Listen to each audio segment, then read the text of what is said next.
Estou saindo do Rio de Janeiro, a cidade do Cristo Redentor. Mas e se eu te disser que a primeira estátua do Cristo Redentor do Brasil não é essa? E que ela fica em outra cidade, uma cidade que é a quarta mais antiga do Brasil, cheia de histórias, e que mesmo assim quase ninguém conhece. É pra lá que eu vou nesse episódio, mas antes eu preciso voltar pra onde o meu veleiro tá ancorado, que é Aracaju, em Sergipe. E é de lá que a viagem realmente começa. Mas esse vídeo não é sobre Cristos Redentores pelo Brasil e qual o primeiro. É sobre a pedra e a água. É sobre o quanto devemos defender com unhas e dentes quem somos e quanto precisamos nos renovar a cada dia. Eu tava com saudade de casa. Acho que a palavra mais apropriada seria lar, né? Talvez. Mas eu chamo de casa mesmo não sendo uma casa. Saudades de pequenas coisas, como ver as nuvens no céu azul depois de um dia de chuva. Da marisca, da minha esposa, de fazer a minha própria comida. E de coisas surreais que acontecem de vez em quando, que dão ao cotidiano da vida uma outra aura, que faz a rotina ser bem mais mágica. A Ana me chamou aqui pra ver um fenômeno que tá acontecendo, cara. Bonito e perigoso ao mesmo tempo esse fenômeno. Cara, tá rolando aqui no Vaza Barris uma invasão de água viva, cara. Várias. E a gente até precisa limpar o casco, mas eu não vou e ninguém quer mergulhar nessa água aí, cara. Porque toda hora que a gente olha tá cheio. A queimadura é certa que vai acontecer. Tinha que ter aquelas roupas que fecham tudo, né? Eu não tenho.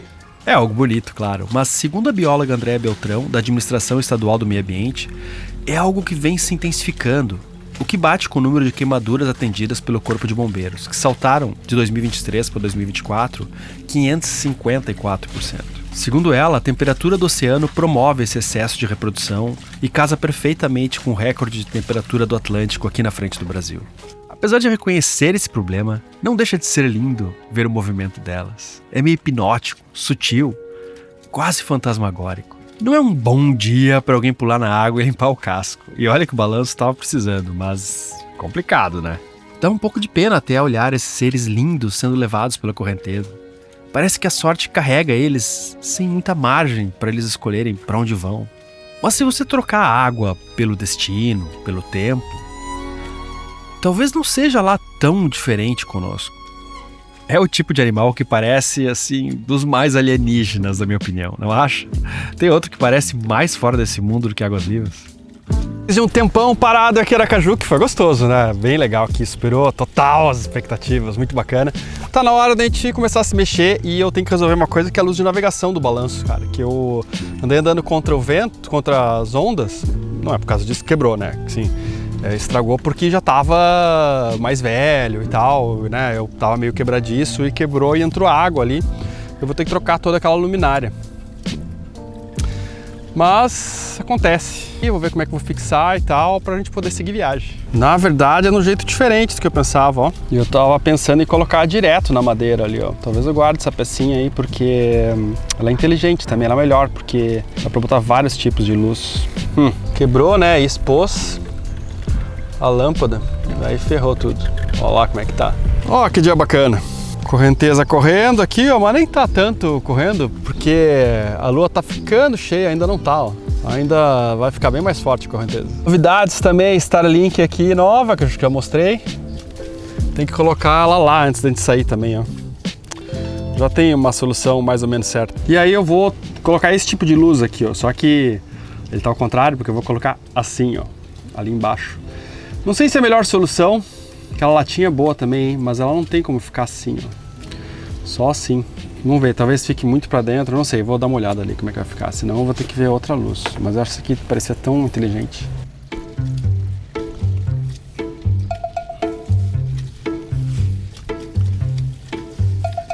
Faltou, com uma porquinha, faltou alguma coisa para um alicate para segurar ali, vou lá pegar. Cara, vou quebrar uma das minhas regras de ouro, que é usar esse canivete suíço aqui, cara, que é o meu xodó em cima da água. Tomara que dê certo. O perigo de fazer qualquer coisa aí é que é fácil cair uma ferramenta na água, ou uma peça, sei lá. Primeira deu certo, hein? Caraca. Acho que vai precisar de um WD aqui. Deixa eu deitar melhor, pra enxergar e avaliar a situação. Pega muito sal aqui, né, cara? Tá ruim, vou pegar Uma chavinha, acho que é 8, sei lá. Uma chave de boca. Tentei improvisar, não queria pegar minha maleta, mas vou ter que pegar. Quase sempre o difícil nem é fazer algo, é o acesso. Em um veleiro, as coisas estão sempre escondidas atrás de outras coisas, num canto torto, numa posição estranha, ou então tem aquele parafuso emperrado, como foi nesse caso. Engraçado pensar que a vida funciona mais ou menos assim. O que precisa ser mudado quase nunca está à vista. Está enferrujado, escondido, soldado pelo tempo. E a gente passa anos andando por cima de algo sem perceber, até que um dia a luz queima e você é obrigado a abrir e olhar. Caraca. Cara, difícil mais é a posição do negócio do que fazer, mas várias vezes. Mas saiu, tá aqui, ó. Quero posicionar hoje tudo, isolar. De amanhã eu faço a parte elétrica, porque já é 4h25, 5 horas, tem que sair pra academia, combinei com os amigos que foi. Quem te viu, quem te vê. Então, essa aqui é a criança, deixa eu botar assim, né? O problema só é não pode entrar água aqui, né? Tipo, até assim, ó, senão vai acumular aqui e vai estragar rapidinho. Então tem que isolar bem aqui em cima. Tem um lado falso pra cair a água, que é bom, né? Porque entra aqui e escorre por baixo. Então eu vou começar a desmontar. Pior que eu tô curtindo ir na academia, assim, eu nunca gostei muito de musculação. Eu gostei várias vezes da minha vida de esporte, pratiquei vários. Já fiz Kung Fu, fiz handball primeiro, né, aí na escola. E tênis, joguei, e sempre gostei, cara, sempre gostei mesmo, mas de musculação não muito. Mas agora eu tô curtindo essa atividade também, porque é muito difícil pra mim fazer um esporte agora de competição. Não gosto muito do clima de academia, pra falar a verdade, mas gosto de ser legal. E aqui tá a lâmpada, então eu vou colar assim, ó, com a frente pra lá. Colar não, parafusar. E aí eu notei um negócio que, pô, a gente aprende tanta coisa na vida, né, assim, eu sempre fui bastante orgulhoso de saber algumas coisas. Entre elas, fazer vídeos, numa época fazer música. Mas tem muitas outras coisas, cara, que recentemente eu aprendi, né, e as duas coisas que eu aprendi recentemente que fizeram muita falta na minha vida foi educação financeira. Eu trabalhei pra caramba e não necessariamente gastava muito, assim, mas comigo, mas às vezes gastava no próprio negócio, sei lá, no banco mesmo, me atrapalhando, né? E recentemente eu tô melhor nisso. E talvez passe mais, talvez assim, não passa realmente muito dinheiro na minha mão como já passou mais, mas tô melhor, não sei, tô mais estável, mais legal. E outra coisa que eu tô aprendendo agora, ainda sei menos ainda, é cuidar do corpo, cara. Quantas calorias eu como, quantas eu gasto, sabe essas coisas assim? Não é que o parafuso deu certo. Mas o dia foi acabando e eu tinha um compromisso e deixei pra terminar mais tarde. No outro dia eu visitei a cidade misteriosa que eu falei no início do vídeo. Uma cidade que foi a primeira a ser urbanizada por europeus aqui na região. Um tesouro escondido que nem todo mundo no Brasil conhece. Aqui em São Cristóvão, que é a quarta cidade mais antiga do Brasil. É uma cidade que foi fundada em 1590 e era a capital do Sergipe antes de Aracaju. Muito embora o estado de Aracaju seja bem mais recente, do século XIX. Fazia parte da Bahia antes. E parece maravilhosa, super bem preservada. Tô bem contente de conhecer aqui, cara.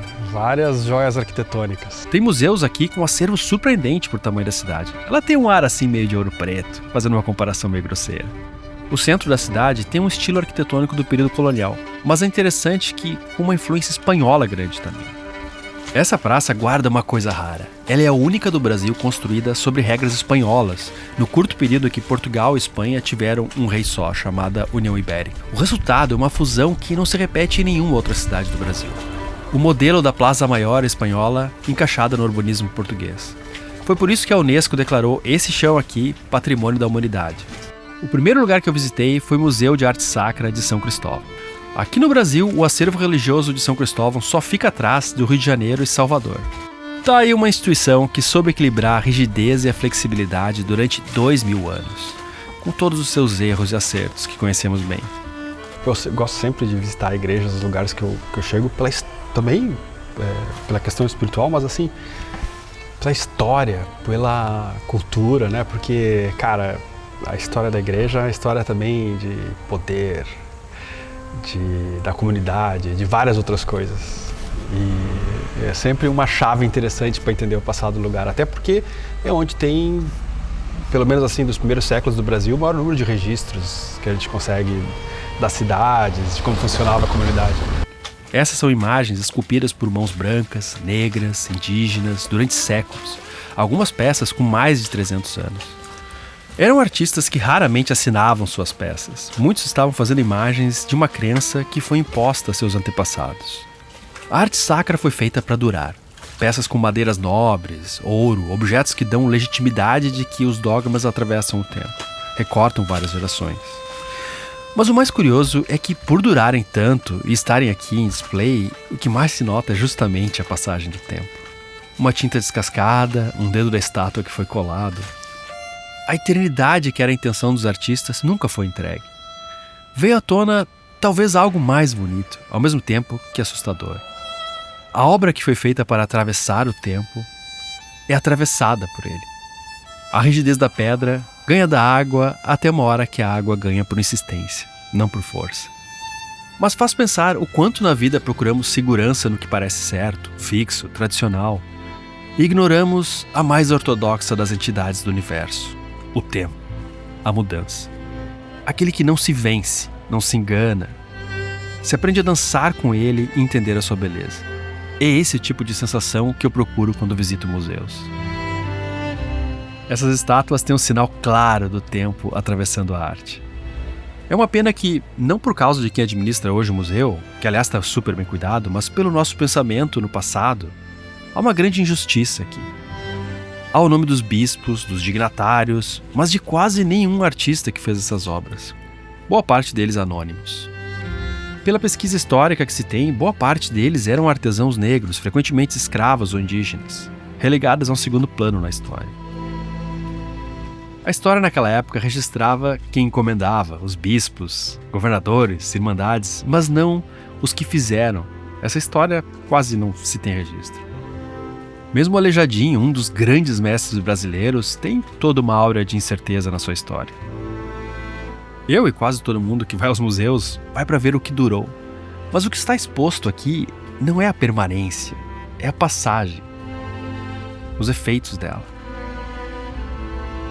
Estar na quarta cidade mais antiga do Brasil, e que não cresceu tanto desde então como os seus colegas de idade, pelo menos, é uma oportunidade, porque muito dela foi preservado.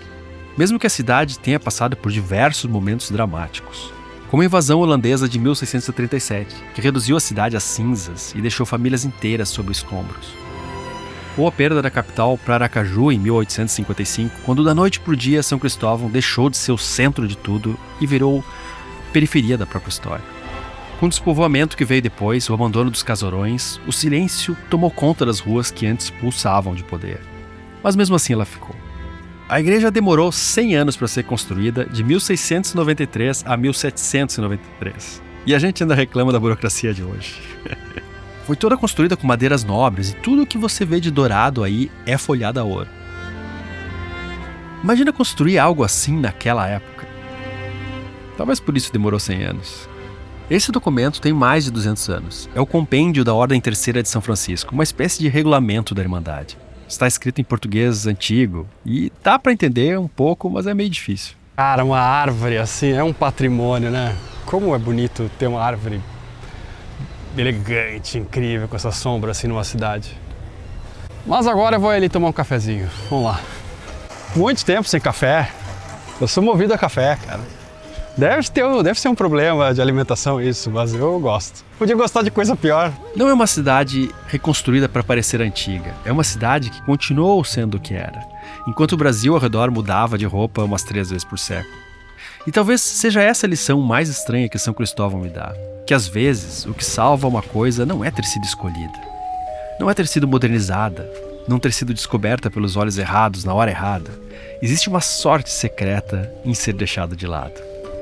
A cidade que perdeu a capital ganhou o tempo, e hoje quem chega aqui ganha junto com ela.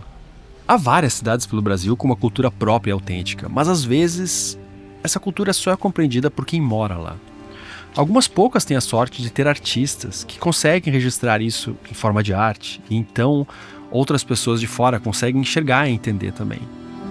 São Cristóvão, talvez por ter sido a capital, talvez por ser uma cidade turística, talvez ainda as duas coisas juntas, claramente teve essa sorte. Depois de visitar os museus, olhar a arte local, passear em uma outra cidade passa a ser muito melhor. Pequenas coisas ganham significados bem maiores. Isso aconteceu comigo quando já morava em São Paulo, já fazia uns anos, e li Capital da Solidão, de Roberto Pompeu de Toledo. Foi ali que eu comecei a amar São Paulo como minha cidade também. Não de origem, mas onde eu construí quase toda a minha vida adulta. Estou entrando agora no Museu Histórico de Sergipe. Fica em um prédio que já foi residência, Palácio do Governo, Câmara de Vereadores, Escola Municipal, Sindicato dos Operários e ainda ostenta na porta o brasão, lembrando que aqui já foi a capital do estado até 1855. Foi aberto como museu novamente só no ano passado. Uma das salas mais interessantes é essa, onde estão os canhões da Guerra de Canudos, retratada pela obra Os Sertões, de Euclides da Cunha. Canudos foi uma comunidade fundada por Antônio Conselheiro no sertão baiano. No fim do século XIX, em poucos anos virou a maior cidade do interior do Nordeste.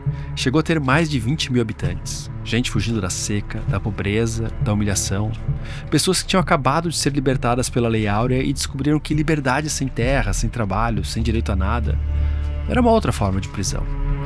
A República recém-proclamada não sabia muito o que fazer com aquilo. Em vez de tentar entender, mandou o exército. Foram 4 expedições militares entre 1896 e 1897. As 3 primeiras foram derrotadas pelos sertanejos. A 4ª arrasou Canudos com canhões. Provavelmente esses aí também participaram. Há uma exposição bem legal de cédulas, cheques e moedas antigas. Desde o Brasil Império, mas de outros países também. Tem umas cédulas ali que acho que tem que levar na mochila de tão grande que são. Essa cédula aí tem 20 por 10 centímetros. São corredores cheios de histórias de Sergipe e do Brasil. Devemos dar muito mais importância para os museus. Se faz tempo que você não vai em um, vá hoje. Mesmo dentro da sua cidade, se você gosta de história, dificilmente vai se arrepender. Até porque é sempre um programa bem barato. Todos os museus têm coisas escondidas que vão além do que está escrito, quebrando a camada do óbvio como quem quebra um creme brulee. Escreva esse homem, um descendente de europeu, provavelmente, olhando essa pintura aí. Essa era a foto dele. Era evidente a intenção de esconder as raízes negras. É um termômetro do pensamento da época, se você lê além das sutilezas. A pintura era um posicionamento político, ideológico, ou até de defesa. Navegar é traçar uma rota de um ponto ao outro. É impossível fazer isso sem saber de onde você veio, sem saber onde você está, por mais que você conheça o destino. É difícil entender o momento em que você está sem ter outra coisa para comparar, sem ter o passado. É como olhar em volta antes da navegação, ver uma ilha, uma cidade, mas não conhecer o sistema de coordenadas. Conhecer o passado é fundamental para se achar na vida. Essas aqui são espadas da época do Império, na época de Dom Pedro II. Esses fuzis são da época do cangaço. Foi em Sergipe, mais precisamente em Poço Redondo, que Lampião foi emboscado e morto. Essa era uma bolsa de cangaceiro. Eu nunca imaginei que seria tão fashion ao vivo. Destoa muito do que você espera de uma roupa militar. Cheia de detalhes com flores em um mundo absolutamente violento. São 5.000 peças no acervo, mas com bastante arte mais atual também.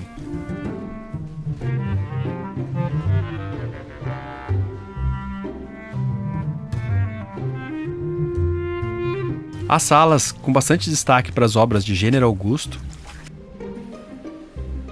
e de Horácio Ora, um sergipano que estudou na França, muito legais também.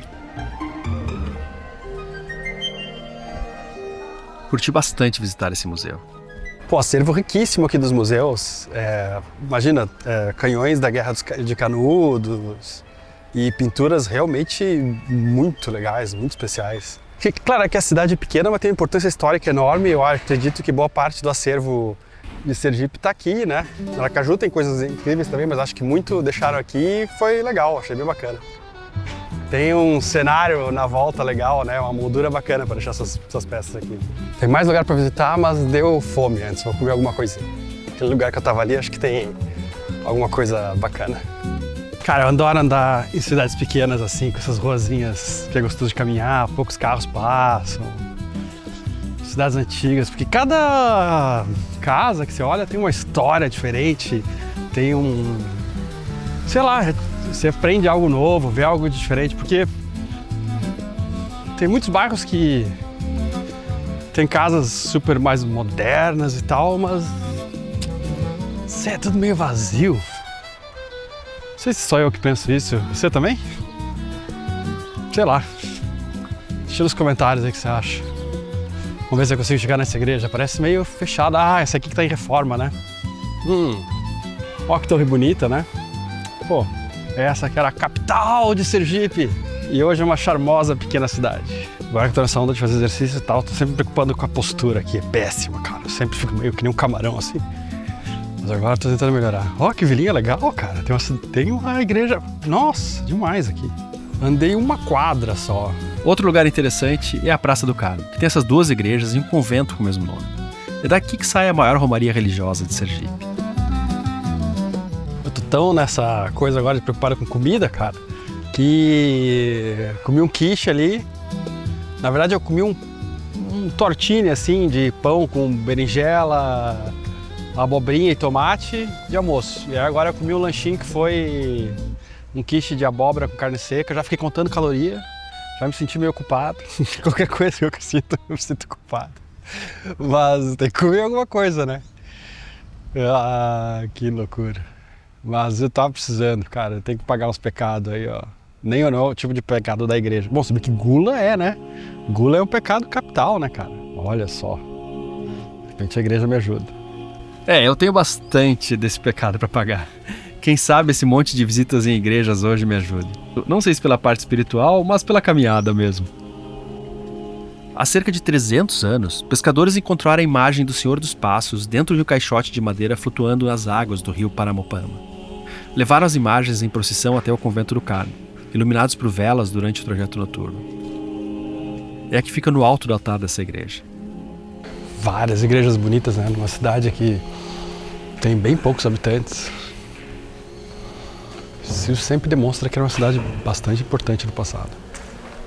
Adoro esses jardins que tem no meio de monastérios, conventos, assim, sempre tem um jardinzinho bonito no meio. Porque também, acho que na época não tinha luz elétrica, né? Quer dizer, acho, óbvio que não tinha, né? Isso ajudava a iluminar bastante também. A altura dessa porta aqui, meu. São só mais duas igrejas brancas, paredes descascadas, uma cruz lá em cima. Quem olha não imagina que foi aqui, dentro desse convento, que a primeira santa do Brasil começou a vida religiosa. A irmã Dulce passou 1 ano e 7 meses entre essas paredes, como noviça. Eu adoro caminhar nessas cidades coloniais e ver o estilo das casas. Algumas têm a data de construção na fachada. Tem sempre um monte de detalhes que são muito legais de decifrar. São ruas que carregam séculos de história. Uma coisa que o Brasil precisa melhorar muito é esse monte de fio, né, cara? Como seria importante tirar esses postes e ser tudo enterrado? Claro, é caríssimo, nem sei se é viável. Mas fica muito feio. Porque a cidade é maravilhosa, linda, né, cara? Isso não é um problema daqui, de todas as cidades do Brasil praticamente. Essa é a igreja matriz de Nossa Senhora da Vitória, a mais antiga de Sergipe. Foi construída em 1608, 18 anos depois da fundação da cidade. Ela resistiu ao incêndio holandês de 1637. São Cristóvão foi praticamente destruída por uma invasão holandesa que durou 8 anos. E aqui tem um detalhe curioso. Parte da destruição não foi obra dos invasores. Antes mesmo dos holandeses chegarem, o conde português Bagnolo se retirou da Bahia. Mandou incendiar os canaviais e a própria cidade para que nada de útil sobrasse. Depois vieram os holandeses, aí sim, queimaram o que tinha sobrado, mataram milhares de cabeças de gado e ocuparam a cidade até serem expulsos em 1645. Quando tudo terminou, 8 anos depois, São Cristóvão era praticamente um campo de cinzas. Tudo que está em pé aqui foi reerguido depois disso. Essa igreja que sobreviveu, foi reformada e segue de pé há mais de 4 séculos, é a igreja mais teimosa de Sergipe. Tem agora o Cristo Redentor para visitar, que são alguns quilômetros. Poucos, mas... Pensei em pegar um Uber, mas tipo, cara, Cristo Redentor tem que ter uma penitência envolvida no esquema, né? Tem que sofrer um pouquinho, no pain, no gain. Ainda mais que eu tô fazendo exercício, tem mais sentido agora isso. Acho que eu vou caminhar até lá. Vambora. Que pracinha legal, tem até uma feirinha aqui, ó. Vamos dar uma olhada na feira. Eu gosto dessas feirinhas assim. Pena que é sempre, só tem um horário específico, né? Cara, não tem que vai demorar 1 hora e o sol vai se pôr antes. Não vai dar pra caminhar, não é querer... Não é preguiça, juro, juro. Casa da queijada, cara. Me falaram que esse é o esquema aí, ó, queijadinha especial. Mas que a atual dieta cruel e restritiva do Hashtag Sal não permite, cara. eu já comi bastante. Saco, né? Tem um visual bonitinho daqui a praça, ó. Uma delícia sentar aí. Esse tipo de cidade é uma coisa que eu acho muito legal hoje, cara. Muito bacana. Olha lá, imponente Câmara Municipal, a história da cidade. Legal que é uma cidade histórica, né? Museu também, uma cidade, mas também uma cidade bem viva e que vive dentro dessa simplicidade, assim, mas cheia de símbolos poderosos, né? Cheia de uma história bacana. Agora eu tô vendo que vários lugares estão abrindo, que deve ser bem boa a comida também. Ó que restaurante legalzinho esse aqui, cara. Climinha, comer ali, ó. Esse é o lugar pra achar um táxi, hein? Mas será que tem táxi aqui? Você nota que a cidade é tranquila quando vê cenas desse tipo. A população põe uma cadeira na calçada e curte ficar ali observando o movimento. Essa é uma cidade histórica que não é só cenário. É também o lar de pessoas que continuam existindo enquanto a história, lá atrás, vai acumulando em camadas.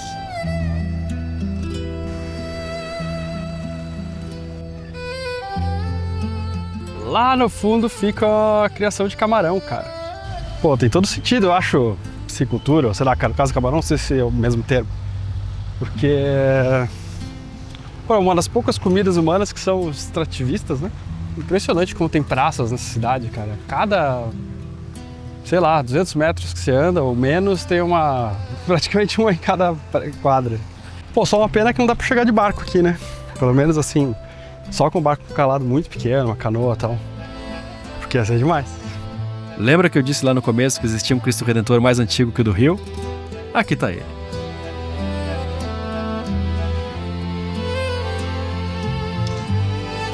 Tá, nessa aí eu dei uma trapaceada, eu admito, acabei pegando o Uber porque não ia dar tempo de pegar o Porto Sol, ia demorar pelo menos 1 hora pra caminhar até aqui.